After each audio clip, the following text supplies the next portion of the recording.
Say what you want about 2016, it hasn't been boring. From midnight to midnight, the year has been filled with shocking upsets, glorious to some, devastating to others. Brexit, Trump, these things were not foreseen. Neither was a platoon of celebrity deaths, shootings, economic turmoil. Oh, Christ. So, against a backdrop of a pretty serious year, it's trivial to the point of being insulting to claim that anything that happened in the world of wrestling was shocking enough to be mentioned in the same breath. But look at it like this. Right now, escapism is more valuable than ever before. And between getting into politics and talking about some surprising wrestling moments, bloody hell, I know which I'd rather do right now. Let's look back on the times Mr. Vince made us go, holy and just forget. I'm Adam from WhatCulture.com, and here are the 10 most shocking WWE moments of 2016. Number 10, Ryder takes the belt. Woo bro woo it. Zack Ryder's WWE career is like a cat bravely climbing a tree in a hurricane. It scratches and claws its way to a high branch, stands atop it, heart brimming with pride and joy, then it gets struck by lightning and falls to the ground. Then the body rots for a number of years before someone stumbles across it, thinks, better put that out of the way, and pops it on the high branch again where no one will trip over it, and then the cat's lifeless corpse slides off the branch, bursting into a pile of guts on the ground, and then Mojo Rawley comes over and starts rolling around in the guts while shouting, bro. Gosh, I really don't make it easy for my editors, do I? Anyway, almost inexplicably, Zack Ryder won the IC title at the biggest WrestleMania ever in a moment of shocking joy that was as surprising as it was brief.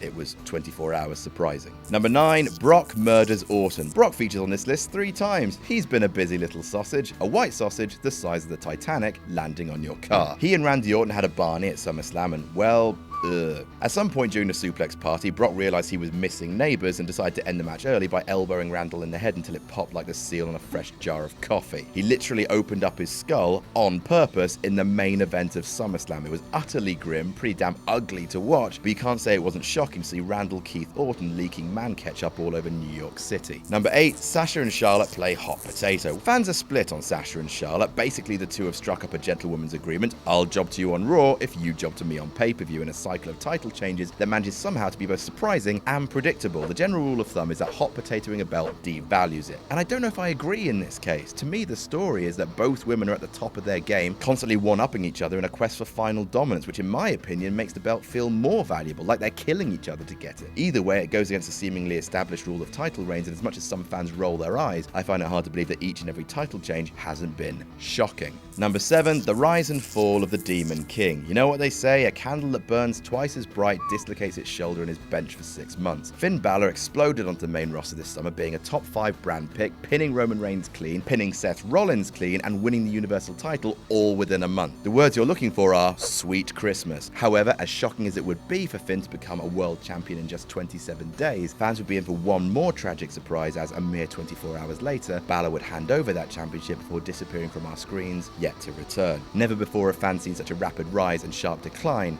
as the tragic tale of the Demon King. Number 6, Naughty Roman and Naughty Brock. Reigns and Lesnar sitting in a tree. SUSPENDED.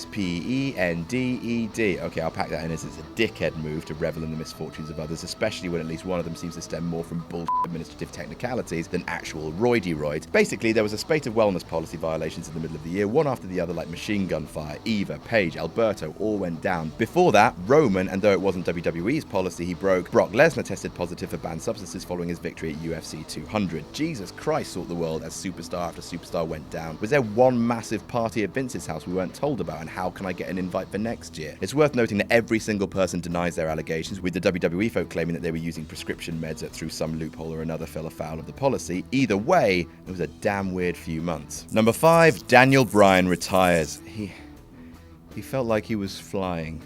Oh god, no, please. As much as some fans were girding themselves for bad news when Daniel Bryan spent the better part of 2 years on the shelf, no one was prepared for quite how emotional it would be when he left. Daniel Bryan announced on Twitter he was retiring, came to the ring, he did it, and then he wasn't a wrestler anymore. He came out with short hair, which was a kick to the dick in and of itself, and cut the best promo of his career, staving off tears as he paid tribute to the fans, his father, and wrestling itself. A gut punch of a night, as one of the best of recent times bowed out in a cruel twist of fate. It was damn moving, capped off the only way it could be, with Titus O'Neil being suspended for grabbing Vince McMahon by the arm. Number 4, Shane McMahon returns. Here comes the money! Money talks. Here comes the money. Money, money, money, money, money, money, money, money, money. When Shane McMahon returned, it was an absolute giant surprise. If you tell me you saw it coming, also tell me your address so I can go to your house and write, "A liar lives here" on your roof. He turned up in his Jordans, didn't hug his dad, and verbally clapped his sister. If that wasn't awesome enough, in the very same segment, he was put into a Hell in a Cell match at WrestleMania with The Undertaker. What the blue That happened in like 15 minutes. Jesus God damn. Number 3, it's AJ Styles. Entering at number 3 on this list, entering at number 3 in the motherfucking Royal Rumble. Well, take it away, us, from the Royal Rumble reaction video. It's AJ Styles! What? It's AJ! Holy shit! Number 3!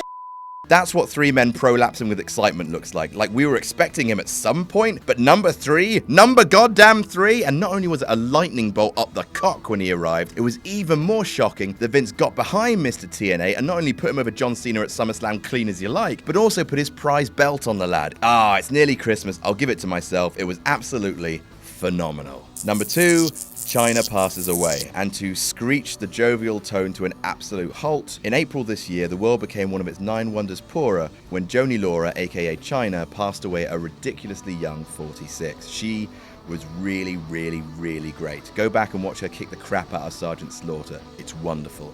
She's not the only wrestler to die this year, of course. Mr. Fuji, Blackjack Mulligan, for example, at least they were elderly when they went. Balls Mahoney was similarly way too young, but nothing stung quite like the loss of CHYNA. She was just so iconic, and for loads of us, we grew up watching her redefine women's wrestling and what it was like to be a woman in wrestling. And number 1, 1 minute and 26 seconds. That's how long it took for Goldberg to squash Lesnar, and Adam Pacitti legitimately wet himself a little bit when it happened. He actually did. He actually, like, I'm not kidding, just a tiny bit, like there was a little patch on his trousers. He'd been drinking. Hashtag Adam Pacitti. No. So yes, that aside, you don't need me to tell you that it was shocking when Dad Santa beat up the Broctopus. It was goddamn brilliant, or the worst thing ever. Or possibly both. Either way, the wrestling internet snapped in half when it happened. Absolutely nothing in wrestling in 2016 made you feel more of that crucial word, shock. And that's our list. Did we miss any out? Tell us about it in the comments. Don't forget to like, share, and subscribe. You can follow me on Twitter here. I'm Adam from WhatCulture.com, and I'll see you soon.